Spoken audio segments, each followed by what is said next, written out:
Hello everyone. Today we will discuss about types of lines in the chapter pair of linear equations in two variables. तो आइए शुरू करते हैं।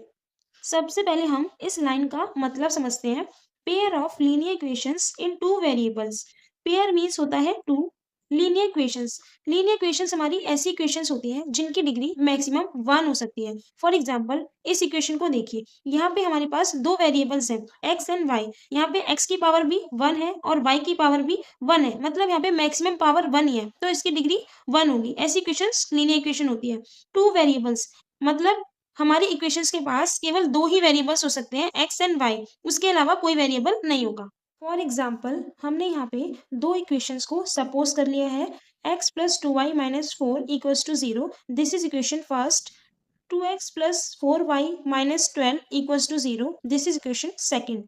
अब अगर हमें इन दोनों इक्वेशंस को बिना सॉल्व करे ये बताना हो कि इनका सॉल्यूशन निकलेगा या नहीं निकलेगा, या फिर ये किस टाइप की लाइंस होंगी, या फिर ये कंसिस्टेंट है या इनकंसिस्टेंट है, तो हम कैसे बताएंगे। हम जानते हैं कि pair of linear equations in two variables की जनरल इक्वेशन होती है a1x plus b1y plus c1 equals to 0 and a2x plus b2y plus c2 equals to 0। जब हम इक्वेशन 1 को इस इक्वेशन से कंपेयर करेंगे तो हमें a1, b1 एंड c1 की वैल्यूज़ पता लगेगी। जब हम इस इक्वेशन को इस इक्वेशन से कंपेयर करेंगे तो हमें a2, b2 एंड c2 की वैल्यूज़ पता लगेगी। फॉर एग्जांपल इस इक्वेशन को देखिए, x का कोफिशिएंट हमारा a1 होगा, y का कोफिशिएंट हमारा b1 होगा और ये हमारा कांस्टेंट c1 होगा। तो यहाँ पे x का कोफिशिएंट क्या है 1, तो a1 की वैल्यू 1 हो जाएगी। y का कोफिशिएंट 2 है तो b1 की वैल्यू 2 हो जाएगी और ये हमारा कांस्टेंट है c1 हमारा -4 हो जाएगा। सिमिलरली इस इक्वेशन को देखिए, x का कोफिशिएंट हमारा 2 है तो ये हमारा a2 हो जाएगा, y का कोफिशिएंट 4 है तो ये हमारा b2 बन जाएगा और ये हमारा कांस्टेंट c2 है, c2 इज -12।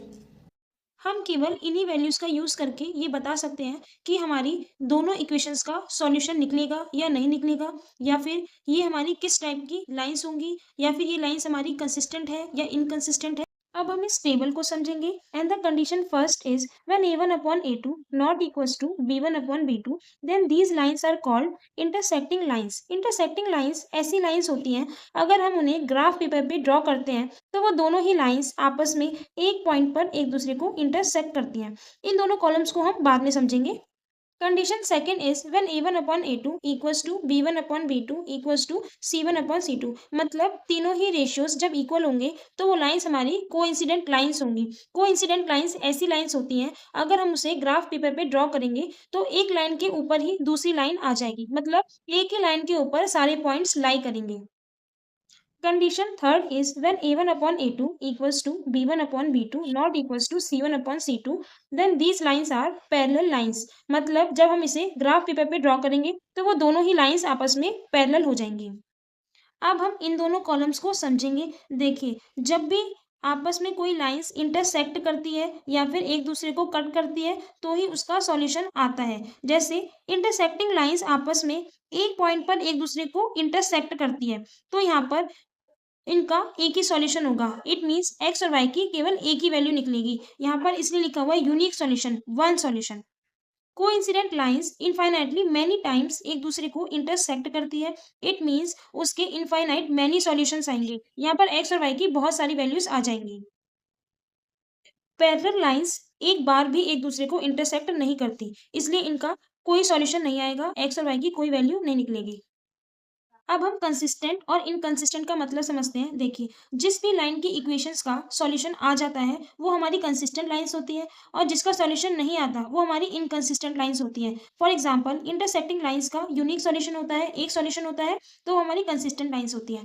कोइंसिडेंट लाइंस के बहुत सारे सॉल्यूशंस होते हैं, इसलिए ये भी कंसिस्टेंट लाइंस होती है। बट पैरेलल लाइंस का एक भी सॉल्यूशन नहीं होता तो वो हमारी इनकंसिस्टेंट लाइंस होती है।